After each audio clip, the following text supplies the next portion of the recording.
नमस्कार, मैं एडवोकेट विकास यादव एक बार फिर से स्वागत करता हूं आप सबका एक नई वीडियो में। आज हम इस वीडियो में देखेंगे कंपनी लॉ के जो प्रीवियस ईयर क्वेश्चंस एआईबी के एग्जाम में आए वो वाले क्वेश्चन देख लेंगे फटाफट।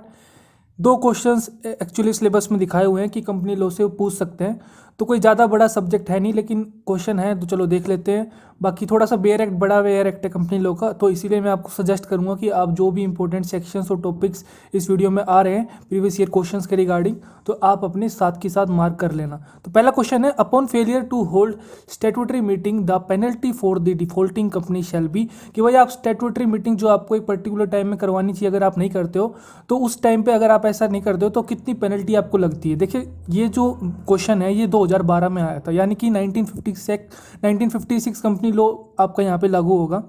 तो शुरू के जो 7-8 क्वेश्चन है, 5-7 क्वेश्चन है, उसमें आप देखना कि 1956 कंपनी लॉ लगेगा। तो थोड़ा कंफ्यूज मत होना, आप इन क्वेश्चंस को छोड़ भी सकते हो क्योंकि वह अभी 2013 से ही क्वेश्चन आएंगे।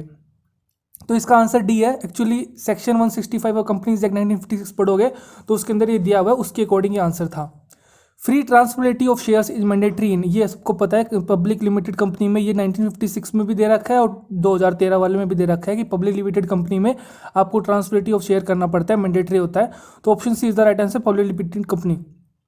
The memorandum of association of a listed company, memorandum of association आपको पता होना चाहिए क्या होता है। इसके अंदर देखिए, एक तो कंपनी का नाम होता है, ऑब्जेक्ट होता है, ऑब्जेक्ट क्लॉज होती है, फिर आपका रजिस्ट्रेट ऑफिस क्लॉज होती है, फिर आपका लाइबिलिटी क्लॉज होता है ना। तो उसके बाद फिर आपका एसोसिएशन और सब्सक्रिप्शन क्लॉज भी होता है। तो काफ़ी सारी चीज़ें आती हैं जो कंपनी के बारे में पूरा उसका इंट्रोडक्शन देती हैं, तो इसे हम मेमोरेंडम ऑफ एसोसिएशन कहते हैं। ये एक प्रकार का पब्लिक डॉक्यूमेंट होता है, ठीक है। तो कह रहा है कि भाई इसको अगर आप खुद कर सकते हो तो ठीक है, खुद बना सकते हो तो ठीक है, वरना इसके अंदर जो शेड्यूल 1 है उसके अंदर भी इसका फॉर्मेट दिया हुआ है। तो ये पूछा है जो लिस्टेड कंपनी है उसके रिगार्डिंग कौन से में दिया हुआ, तो टेबल बी में दिया हुआ है, कोई ज़्यादा बड़ा क्वेश्चन था नहीं है। शेड्यूल 1 में टेबल बी में आप देखोगे तो आपको मिल जाएगा।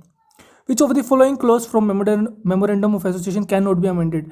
देखिए आप अमेंड कर सकते हो, ठीक है। Alteration of memorandum of association भी होता है और alteration of article of association भी होता है। ये आप देखोगे 2013 के जो सेक्शन सेट 13-14 उसमें दिया हुआ है साफ साफ कि आप अल्टर कर सकते हो, लेकिन कुछ चीज़ें ऐसी हैं मेमोरेंडम एसोसिएशन में जो आप अल्टर कर ही नहीं सकते, यानी इसके अंदर यही पूछ रहा है। तो इसके अंदर एसोसिएशन क्लोज जो सब्सक्रिप्शन क्लोज होती है उसको आप अल्टर नहीं कर सकते। ये एक प्रकार की ये चीज़ है कि अगर आप पब्लिक कंपनी अगर आप ओपन कर रहे हो तो जैसे मिनिमम आपको पता है कि 7 आदमी चाहिए, तो वो 7 आदमी जो अपना पूरा साइन करेंगे एक विटनेस के सामने, तो वो एक सब्सक्रिप्शन दे रहे हैं, अपनी एक सहमति दे रहे हैं, तो आप उसको अल्टर नहीं कर सकते, ठीक है। तो यहाँ पे ऑप्शन इसने दे रखा गलत दे रखा है, BCD होगा, तो एसोसिएशन सब्सक्रिप्शन क्लोज को आप अमेंड नहीं कर सकते, तो ये इसका राइट आंसर हो जाएगा।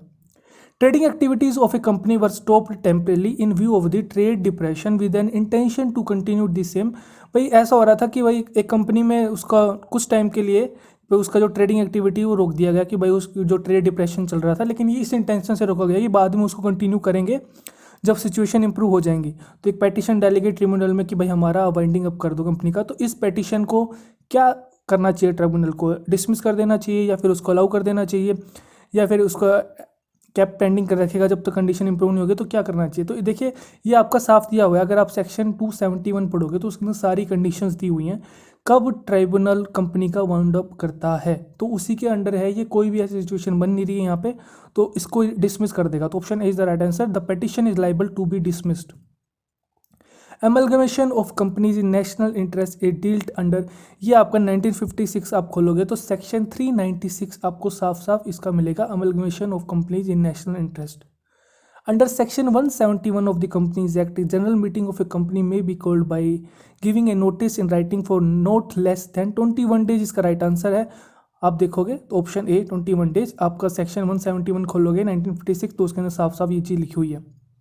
ए private limited company limits the number of members, तो 1956 में जो प्राइवेट लिमिटेड कंपनी थी उसके अंदर 50 मेंबर्स मैक्सिमम हो सकते हैं, लेकिन 2013 में जो आया है कंपनी लॉ उसके अंडर आप 200 तक भी रख सकते हो।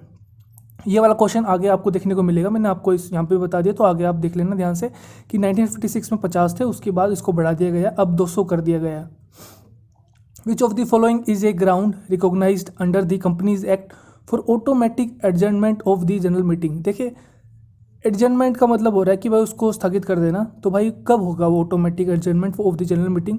तब होगा जब कोरम ऑफ द मीटिंग वहाँ पे प्रेजेंट नहीं होगा। कोरम होगा यानी कि एक पर्टिकुलर स्ट्रेंथ वहाँ पे मौजूद होनी चाहिए, उसी के बाद उसको कंटिन्यू किया जाएगा। सेक्शन 103 कंपनीज एक्ट आप देखोगे तो उसके अंदर साफ साफ लिखा हुआ है, विच of the following meetings can be called by the members. तो भाई कौन सी प्रकार की मीटिंग है जो मेंबर्स के द्वारा बुलाई जा सकती है? Extra ordinary general meeting, EGM भी इसको कहते हैं शॉर्ट में अगर कहें तो। सेक्शन 100 खोलिए कंपनीज एक्ट का, आपको साफ साफ मिल जाएगा। जितने भी सेक्शन है आप मार्क कर लीजिए, क्योंकि बड़ा बड़ा बेयर एक्ट है ये, ठीक है। तो आप ढूंढने में टाइम लगेगा और ज़्यादा क्वेश्चन आने भी नहीं है, 2 क्वेश्चन आने हैं, तो आप फटाफट आपको आते हैं तो ठीक है, वरना आगे बढ़िए। विच of the following powers can be exercised by the board of directors without holding a meeting? तो ये सीधा क्वेश्चन आया जो भाई पावर्स क्या होती हैं बोर्ड ऑफ डायरेक्टर्स की।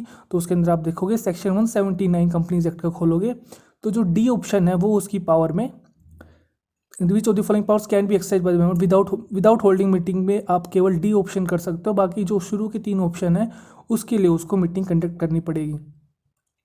विच of the following is not a ground for compulsory winding up of company? ये क्वेश्चन मैंने देखा था, आपको बताया था कि भाई इसका आप देख लीजिए, जो आपका सेक्शन है 217 तो उसके अंदर आप देख लेंगे तो आपको मिल जाएगा जो कंपल्सरी वाइंडिंग अप के हैं। 217 है, पता नहीं 271 है, वो मैं देख लेता हूँ एक बार। आपका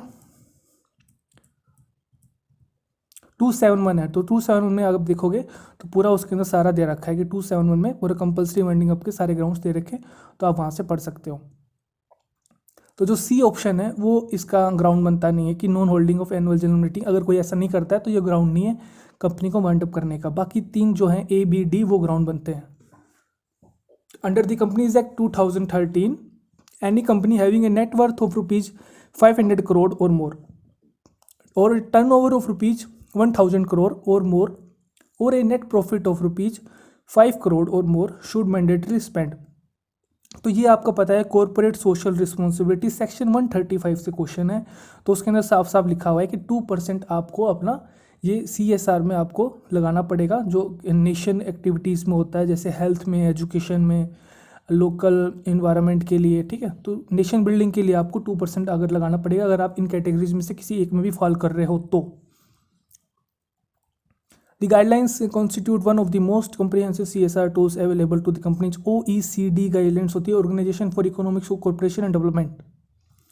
The 2013 Companies Act has increased the limit of the number of members in private company from 52। ये क्वेश्चन अभी मैंने आपको बताया था कि आएगा, तो वो आगे जो है कि 50 1956 में था, उसके बढ़ा के 2013 में अब ये 200 कर दिया गया। तो option B is the right answer. The standards on auditing have been accorded legal sanctity in the 2013 Act and would be subject to notification by NFRA। NFRA के बारे में आप ज़्यादा पढ़ सकते हो, सेक्शन 132 कंपनीज एक्ट 2013 खोलोगे, नेशनल फाइनेंशियल रिपोर्टिंग अथॉरिटी के बारे में ये बात कर रहा है यहाँ पे। SFIO ये काफ़ी न्यूज़ में आपको देखने को मिलेगा कि जहाँ पे इन्वेस्टिगेशन करनी होती है किसी कंपनीज़ के कुछ फ्रॉड के रिगार्डिंग, तो सीरियस फ्रॉड इन्वेस्टिगेशन ऑफिस होता है। तो ये अगर इसको आपको ज़्यादा डिटेल में पढ़ना है तो सेक्शन 212 में आप पढ़ सकते हो। It's provision of the companies act 2013 discuss about the issue of the bonus share about it's free reserves और द सिक्योरिटीज प्रीमियम अकाउंट और द कैपिटल रिडम्पशन। सिंपल सी बात है, सारे ऑप्शन दे रखे हैं, बेयर एक्ट खोलिए, मैच करते जाइए, आपको पता चलेगा। ऑप्शन सी सेक्शन 63 ये इस बारे में बताता है। स्क्रीन पे आप देख सकते हो इशू ऑफ बोनस शेयर के बारे में। Provisions regarding corporate social responsibility are incorporated in the Companies act 2013 under. ये भी सेम है, बेयर एक्ट खोले, सारे सेक्शन मैच करते जाइए। आपको वैसे पता ही होना चाहिए कि CSR 135 में दिया हुआ है, तो option C is the right answer. CSR के बहुत क्वेश्चन आए हुए हैं, तो इसको आप थोड़ा अच्छे से पढ़ सकते हो। What is the corporate social responsibility among the following? मैंने आपको बताया था कि भाई कॉर्पोरेट सोशल रिस्पॉन्सिबिलिटी में काफ़ी चीज़ें आती हैं कि भाई जिस एरिया में कंपनी है तो वहाँ का डेवलपमेंट करना, इन्वायरमेंट देखना, हेल्थ देखना, एजुकेशन देखना, नेशंस के रिगार्डिंग जो भी चीज़ें अगर कोई कंपनी कर सकती है नेशन बिल्डिंग के लिए, तो वो सब कॉर्पोरेट सोशल रिस्पॉन्सिबिलिटी के अंडर आएंगे। तो इस पूछ रहा है कि which is the corporate social responsibility among the following. तो एम्प्लॉय बेनिफिट ये नहीं हो सकता, ये तो पर्सनल हो गया, ठीक है। Project based protection of national heritage, हाँ केवल बी होगा, सी भी नहीं होगा कि भाई आउटसाइड मतलब काम इंडिया से बाहर अगर आप कोई पैसे इन्वेस्ट कर रहे हो प्रोग्रेस के लिए, तो वो नहीं, इंडिया में इन्वेस्ट करना पड़ेगा आपको, भले बाहरी कंपनी हो चाहे इंडिया कंपनी हो, आपको इंडिया में करना पड़ेगा। मेरे डोनेशन से भी काम नहीं चलेगा, उसको अप्लाई भी करना पड़ेगा। तो option B is the most appropriate answer of this question. The companies act of 1956 accords recognition only to accounting standards, ठीक है। 1956 में आपको अकाउंटिंग स्टैंडर्ड्स के बारे में बात हुई थी, लेकिन उस सेक्शन 2 clause 7 है कंपनीज एक्ट का of the recognization is according to both accounting and auditing. तो उसके अंदर आप देखोगे 2 clause 7 खोलोगे तो आपको आपका आंसर साफ साफ मिल जाएगा। Companies act 2013 allows the formation of, इसके अंदर देखिए आप पब्लिक कंपनी बना सकते हो, प्राइवेट कंपनी बना सकते हो और 1 person कंपनी भी बना सकते हो। तो option D is the right answer.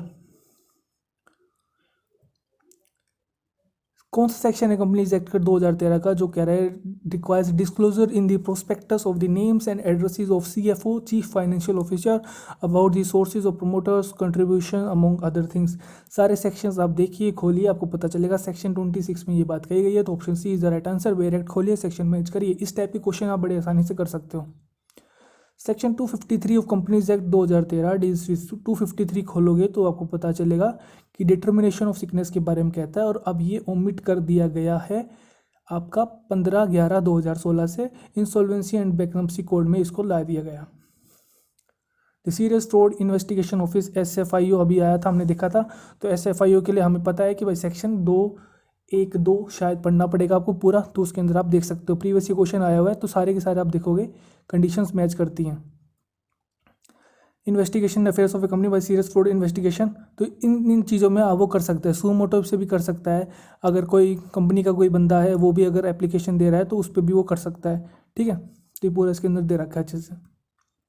How is the net worth of a foreign company calculated for the purpose of corporate social responsibility, तो ये आपको पता होना चाहिए। सेक्शन 196 और read with section 381 of companies act, तो option C is the right answer.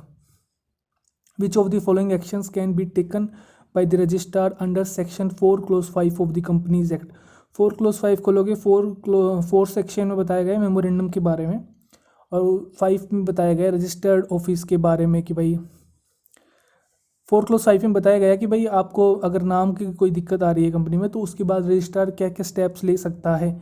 तो इसके अंदर देखोगे थोड़ा सा मिसप्रिंट है, शायद ये 6 months की जगह यहाँ पे 3 months आना था, क्योंकि अगर आप 4 clause 5 खोलोगे तो उसके अंदर यही लिखा आएगा, ठीक है, कि भाई आप कंपनी को चेंज कर सकते हो 3 महीने के अंदर अंदर, उसका नाम चेंज कर सकते हो, या फिर वो आपका स्ट्राइक ऑफ भी कर सकता है name of company from register of company, या फिर एक पिटीशन भी डाल सकता है वाइंडिंग अप के लिए, ये रजिस्टर कर सकता है। तो सारे ऑप्शन यहाँ पे देखोगे सारे सारे मैच करेंगे। शायद मिसप्रिंट है, 6 months नहीं आएगा, उसकी जगह 3 months आना चाहिए। Which of the following companies will have to constitute corporate social responsibility committee under the companies act 2013। तो सीधा पूछ लिया इसने कि भाई जो सेक्शन 135 में दे रखा है कि भाई आपकी नेट प्रॉफिट 5 करोड़ या उससे ज़्यादा है, नेटवर्थ 500 करोड़ या उससे ज़्यादा है, या टर्नओवर 1000 करोड़ या उससे ज़्यादा है, तो आपको करना पड़ेगा। तो option C is the right answer. 2-3 बार क्वेश्चन आ चुका है, कोई नई बात थी नहीं इसमें। Who among the following is authorise to issue regulations regarding self prospectus. Self prospectus अब देखोगे तो सेक्शन 31 में बताया गया है, तो सेबी के बारे में इसमें बात करी गई है। स्क्रीन पे आप देख सकते हो, सेबी आपको दिखाएगा रेगुलेशंस बनाता है। Which of the following services cannot be provided to the company by an auditor appointed under the provisions of the Companies Act। ठीक है, अगर ऑडिटर के बारे में हमें देखना है कि भाई उसका क्या क्या सर्विस डोमेन है, तो आप देखोगे सेक्शन 144 खोलोगे, उसके अंदर आप देखोगे ये सारे काम ऑडिटर नहीं कर सकता है, ठीक है। यहाँ पे उसको बता रखा है कि ये चीज़ें ऑडिटर नहीं कर सकता है, तो ये सारे ऑप्शन मैच करेंगे। एक बार आप पॉज करके पढ़ लेना, ये जो दे रखे हैं सारे 8 से 9 स्टेप्स, ये सारे आप देख लेना। Minimum number of members required to apply for incorporation certificate in public limited company. Public limited company के लिए मिनिमम 7 बंदे चाहिए, और प्राइवेट के लिए मिनिमम 2 चाहिए, और 1 person के लिए 1 ही चाहिए। A does not fall under the clause of memorandum of association, A here is. तो मेमोरेंडम ऑफ एसोसिएशन में आपको पता है सब्सक्रिप्शन होता है, कैपिटल के बारे में होता है, सिचुएशन के बारे में बात होती है, लेकिन डायरेक्टर के बारे में बात नहीं होती। Option B is the right answer. The minimum number of person required to incorporate a public company, ये दोबारा से क्वेश्चन आ गया तो आपको पता होगा 7 इसका आंसर है, तो option 3 is the right answer. A private company can commence business as soon as it receives, आपको पता है जैसे आपको सर्टिफिकेट ऑफ इनकॉर्पोरेशन मिल जाता है तो आप पूरा बिजनेस करने के लिए आप कर सकते हो, आप उसके लिए एलिजिबल हो जाते हो।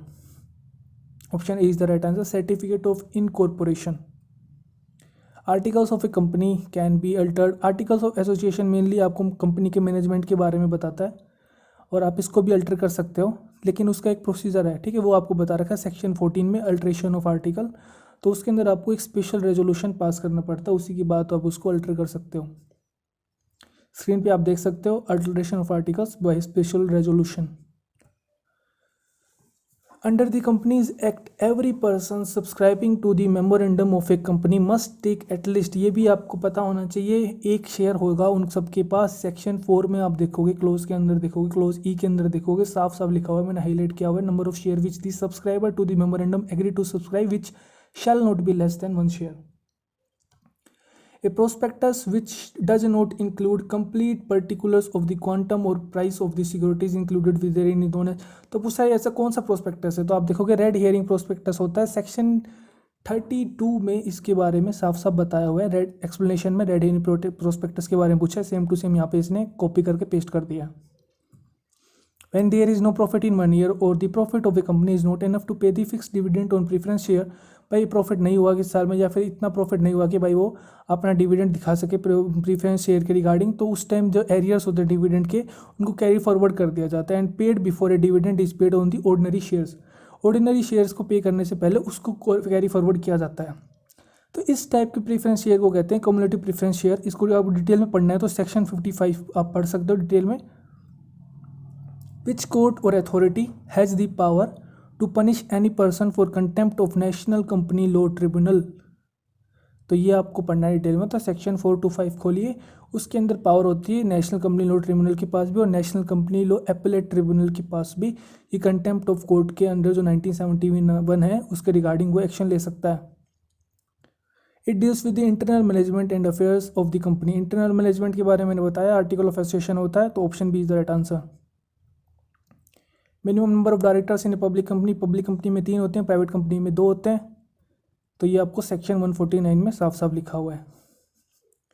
N associate company in relation to another company mean, associate company आप देखोगे तो सेक्शन 2 क्लोज 6 में इसके बारे में पूरा अच्छे से बता रखा है कि भाई ये आपका कंपनी होती है, अदर कंपनी होती है, सिग्निफिकेंट इन्फ्लुएंस होता है but not a subsidiary company होती है, ठीक है, सब्सिडायरी नहीं होती उसके अंदर, having such influence and includes as, और इसके अंदर जॉइंट वेंचर कंपनी भी इंक्लूड होती है।